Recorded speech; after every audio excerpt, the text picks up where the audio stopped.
Hey guys, welcome back. I'm Madison and today I want to show you my top 5 low light plants.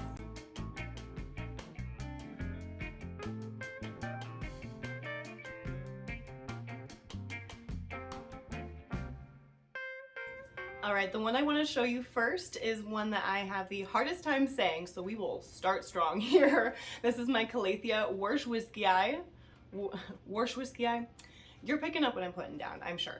But this guy is definitely a low light lover, if you ask me. I have seen some of these just like out in the world in direct light, and they were burnt to a crisp. So I personally have this guy situated like way in a corner and like under some other plants, so he's getting absolutely no direct sunlight. And as you can see, we're still getting some crisp edges, which, to be fair, that could also be from like just using tap water to water this guy. Is a Calathea, so they are kind of known for being a little bit more picky when it comes to like the kind of water that they ingest.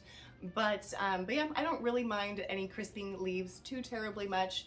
I just think it's beautiful and velvety. Yeah, really pretty plant. Again, to specify, low light does not mean no light. It just means we're not getting any direct light throughout the day. We're getting very dappled lighting. So kind of as if, like, you know, think of these plants as living along like the forest floor, way down below, you know, covered by trees and stuff like that. So no direct light, but not no light either. So yeah, really nice plant. I suggest this for just like any kind of, you know, dark corner of your home that you're looking for a little bit of life in. This one might be good to try. Calathea Warshwiskii. Okay, the next plant I want to show you here is another kind of prayer plant. I forgot to mention that Calathea Warshwiskii is a prayer plant, so it will kind of lift its leaves up a little bit. But this is also a prayer plant. You can definitely see the motion much more obviously with this plant. This is a Calathea Burlemarxii, or Calathea Burlemarx, however you want to say that, doesn't matter to me. But this is beautiful. It kind of grows in this like bouquet pattern here and just gets like wider instead of taller, like most plants, which I really appreciate. I feel like this is just like meant to be like for a wedding or something like that. It's just beautiful. And you can see the backs of the leaves kind of have that like purpley tone to them, so you can really appreciate that at night when these lift up. But again, I have this kind of tucked away. It is getting a little bit of light from a grow light, but nothing crazy direct. And I have had experience with this in an even more dappled light situation, and it did really well. So fantastic low light plant, Calathea Burlemarxii. All right, my next plant here is not a prayer plant, finally. This is an Alocasia black velvet. I know some people can really struggle with Alocasia, but this one I find to be really easy one to start with. And I think a really good sign of that is that we're starting to see these in big box stores now. So obviously they're tough enough to handle shipping and handling by big box store workers and stuff like that, and people that aren't necessarily you know, used to handling plants. So definitely a tough one. This particular one I did find at a Home Depot or a Lowe's. I don't remember which one this was from, probably a Home Depot. And yeah, I think it was only, I guess it says on here, hello, it was $12.98 for this one. I do have a few of these in my house. I really enjoy them. And again, sitting in a corner, really dark light. And yeah, it does have some kind of funkiness on here from the leaves from when I purchased it. I think it might just be, I don't know, some schmutz, but yeah, other than that, it's done really well in my home. This is the latest leaf it popped out. It's a little bit wonky, and I was kind of hoping for more of these like rounded leaves, but I still think this is absolutely beautiful. And it's got some cute little lobies happening. So yeah, really nice low light plant. I definitely wouldn't suggest giving this any like crazy direct light by any means, but this is one that I think you could bump up the light situation a little bit and still be okay. So yeah, Alocasia black velvet. Okay, I have one more kind of prayer planty plant. This is a Calathea orbifolia.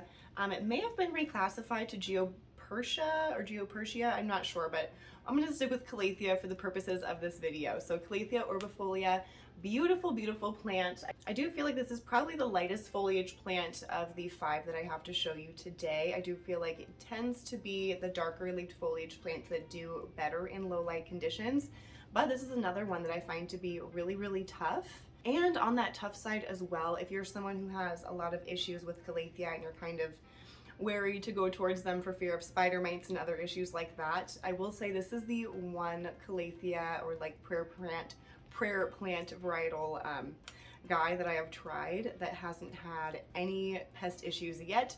Knock on wood, we still don't have any after I said that. But yeah, I've had really, really great luck with these. I do have two orbifolia in my house right now, and they are both doing really, really well. And they're both sitting in a pretty dark corner, pulled, gosh, I would say at least 12 feet away from any sort of natural light, and definitely really far away from any supplemental light as well. So yeah, I highly recommend these for a dark corner of your home, Calathea orbifolia. Okay, my last plant I have to show you is one that is definitely new to me. This here is a Baltic blue pothos. I'm sure you've been seeing these coming in to all of your like local big box stores. I definitely got by the hype. And I'm not even gonna say I got by it. I truly love this plant. I love pothos varieties.